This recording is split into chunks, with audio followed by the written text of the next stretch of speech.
I'm back. Hey, it's BT with the BT Motogp review. Let's get right to it. I hope you guys missed me. I missed you, but you know what? I'm not gonna lie. That rest was good. It really was. But let's get right to it, man. I'm not gonna lie. I was out for the races, but I did see the race. I was out for the other two, so I'm not gonna get in depth with Moto 2 and Moto 3. I know some of you guys are going, thank God, but you know me, I love Moto 3. So I'm just gonna go pretty much by the book. Moto 3, ride of the race goes to Jose Rueda. Heartbreak goes to Scott Ogden, who crashed on the last turn. Damn. But listen, Moto 3 this year is gonna be lit because you got Carpe, who just won in the Red Bull Rookies Cup, and he finished on the podium in his first race in Moto 3. I don't know if you guys realize how hard that is. Only person I know who did that, I think it was Pedro. Anyway, watch for Carpe in Moto 3. Listen to me about Moto 3. Bacaris, Carpe, Fernandez. Moto 3 is gonna be a son of a bitch this year, so I'll keep you a post. I know you guys don't watch it because you got lives. I have nothing to do. Anyway, so watch out for Moto 3, but that's who my rider of the race is. Rueda. Heartbreak goes to Scott Ogden. Moto 2, right of the race goes to Senna Agius from Australia, who actually had a crash with who I picked for the heartbreak is Celestino Vietti. They came together. It was kind of really no one's fault, really, but Vietti went out of the race, and Agius had a long lap penalty, but he still finished on the podium. Watch for him, Senna Agius, but Moto 2 is going to be loaded this year too. Aaron Canet is looking great. He's focused this year. Manuel Gonzalez, who won the race, he's going to be great this year. It looked bad for Joe Roberts this week. Everybody has a bad race, but especially for the first race of the season, it's like, damn, Joe. But yeah, so right of the race goes to Senna Agius. Heartbreak goes to Celestino Vietti. But Moto 2 is going to be a son of a bitch this year. It's going to be great to watch. It's going to be fun to watch, so watch it. But let's just get to MotoGP. You know what we're here for. Listen, this is going to sound weird, but my rider of the race goes to Agura. Agura is the best poker hand in all of the world, maybe. He's just, yeah, I almost had a podium. I'm so happy, and I'm a rookie. I mean, that's what he's like. He's always been that way. Nothing to rattle this guy. Nothing. So he's my rider of the race. Heartbreak goes to Frankie, Morbidelli. It's like, Frankie, you're on the racing line. Oh, am I? Oh, my bad. I mean, I love Frankie. I really do. I love Frankie. You know why? Two reasons. One, you can say what you want to say. He's the closest the black will have in MotoGP. And he's just so damn cool. Like I said, he and Joe Roberts are the only people who could pull off a flip-flop motorcycle boot. I mean, if that's even possible. But I love Frankie, but you got to know where you're at, man. I mean, you're a professional racer. You got to know you're on the racing line. But he had a point. It was a yellow flag. But anyway, listen. My MVP goes to Marc Marquez. I'm going to call that the Burham beatdown because that's just what it was. I mean, he wasn't touched the whole weekend. It was like, but here's the thing, okay? Mark is MVP easily. But did you watch Pecco? I kind of feel bad for Pecco because Pecco's kind of like, it's like Ducati got the person they really, really, really want. You know what I mean? It's like he's the new kid. He's that new girl that comes in school that second semester, but she actually came the first semester, but for some reason she only took one class. How does that happen? Right? But then, like, she's at the high school now, and like everybody like, hey, what's up, girl? What's up, Mark? I mean, during Parc Ferme, Gigi D'Alenia, he's talking to Mark. They're laughing. They're high-fiving. He's got a tramp stamp of Mark on his butt, on his stomach that says Marquez for life. And then, Pecco's got to look at him like Drago from Rocky IV, like, Zabiet, which means I'm real champion in Russian. I'm real champion. That's what they're treating him like. They treat him like he's a has-been. He's a 2-time MotoGP champion, 3-time world champion. And they're treating him like he's nothing. I mean, Davide Tardazzi. By the way, what's the over-under before Marc Marquez tells Tardazzi, listen, he's going to do him like Kimi Räikkönen, like, hey, would you please settle down? I know what I'm doing. Because that's what he did. He's so, like, animated. I know Mark is animated too, but there's going to be that one weekend, because we all have our days, man, that one weekend where it's not working for Mark, and Tardazzi's going to come up and say, Mark, he's going, hey, look, don't tell me what to do. I know what I'm doing. Or he's going to say, hey, I mean, it's better than going, could you shut up? I know what I'm doing. I mean, it's gonna happen, not like that, but I love Tardazzi. I really do. But there's only so much a man can take, as Juan Pablo Montoya said. And Mark's gonna be doing, like I said, one of those weekends he goes, you know what, man, I can't deal with you right now. Get a rocking chair. You're the most animated old man I've ever seen in my life. Okay, and can somebody drug test him? Because he's got to get on his nerves. But for now, everything right now is just roses. I mean, no offense to Pecco, but Pecco took so many hits this weekend.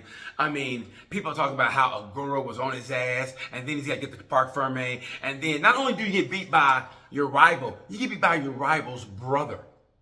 Okay? And then to make it worse, there's 4 Ducatis in the boxes, okay? You're the third worst. You're the next to last worst.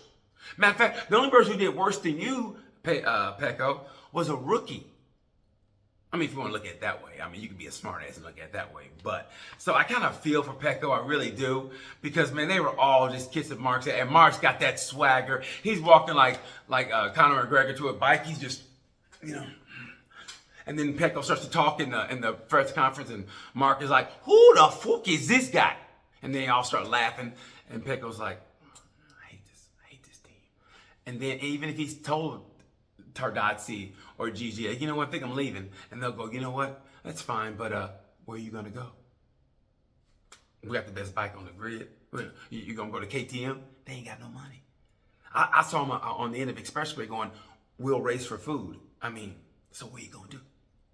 By the way, how KTM stays in business right now, I have no idea. How can you win races in Supercross and motocross and you still ain't got no money? How do you become $1 billion in debt? $1 billion in debt. I mean, I'm bad at math, but hey, I mean, okay, one time I was $1,000 overdraft, but that's a different story. I took a check bounce, but still, I was $1,000 overdraft, which means I had to make $1,001 to put $1 in the bank. They were $1 billion in debt, and they're still racing. How that happens, I have no idea. But anyway, listen. But that's the thing. I thought it was a great weekend for the Marquez brothers, for the dad. I was so happy for them. Alex looked great. My thing is this. Okay, it's one weekend. I think on paper, it's looking good for Marquez all the way up through Austin. And then we'll see what happens. I mean, think about it. I mean, Pecco has always been one of those guys you can tell it hurts him, and he'll come back stronger. But man, it's just got to sting a little bit. In the press conference, they're all like, Mark. Everywhere I go, it's Mark. He's the Jan Brady of that team. So I like what I saw this weekend. I thought Mark was great and got his swagger back. Like I said, I think it was tire pressure problems. Who cares? I mean, the way he was on Alex's ass, was there any doubt? Was there any doubt that Mark wasn't going to win that race?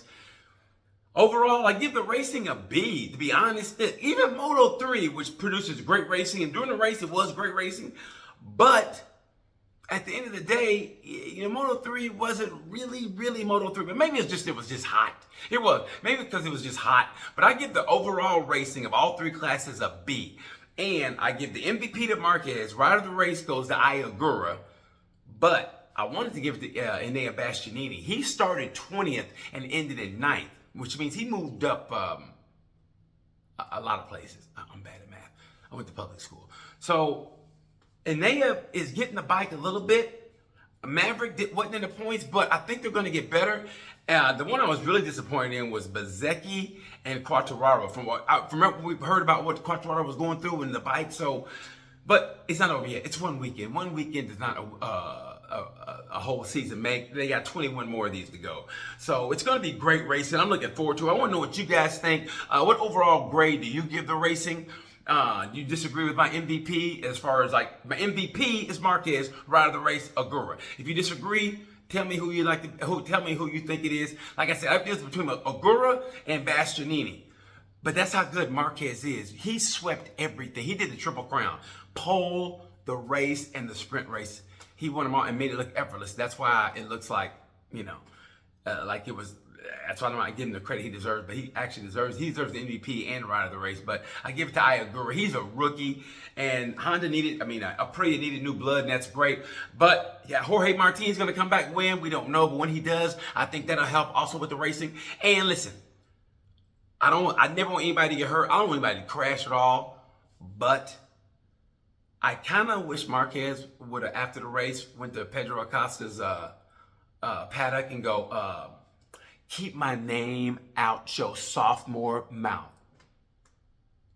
and just ride off. Because if anybody don't know, Pedro was talking crap about Mark. It was all in jest. It was on a talk show in Spain, and he goes, "Hey, they compare you to Marquez," and Pedro goes, "Who?" Yeah, he goes, "Who?" Now listen, I know that this don't sound like much, but those guys, when you're up at that level, and I've seen that level before, they don't take joking like that, you know, like I mean, they take it kind of like to heart. And Pedro kind of talks a little bit of shit about Mark, and I just kind of wanted after the race for Mark to go, "Keep my name out your mouth." So I hope Pedro comes back, and I hope he and Mark have a duel. I want to see he and Marquez race, and because you know what Mark can do. Mark puts on the gloves and the mouthpiece and go, "You want to race, little fella?" And I can't wait to watch him do that. I think it's gonna be great. So anyway, that's it. I had to get this out. I'm so sorry it took me so long, but like I said, I was working. Came in yesterday. I was tired. That's an excuse. Sorry about that. But that's just what it was. It would have been shitty. But I want to give my beloved MotoGP the credit it deserves. So it's good to talk to you, GP freaks. You guys are the only ones that understand me. You understand me? You're the only ones that understand me. When I'm around people that don't understand MotoGP, life is hell. But anyway, that's my pick. Tell me what you think. What grade you give MotoGP the whole weekend? Well, I give it a B. Who's your rider of the race? And yeah, and okay, let's put it this way. Do you think this was an anomaly for Alex Marquez, or do you think Alex Marquez is going to be up in the top 5 all year? I say he will. I think it takes a while for Alex to get it, but when he does, he got it. So and he and Pecco have a little bit of something going on. I think it's great. Like I said, if they wanted to roast Pecco, they could. They go, "Damn, you got beat by your rival right across the garage from you and his brother? Damn, good thing he didn't have a sister." Anyway, MotoGP's back. Thanks for watching. Until Argentina, you know the word. Bye.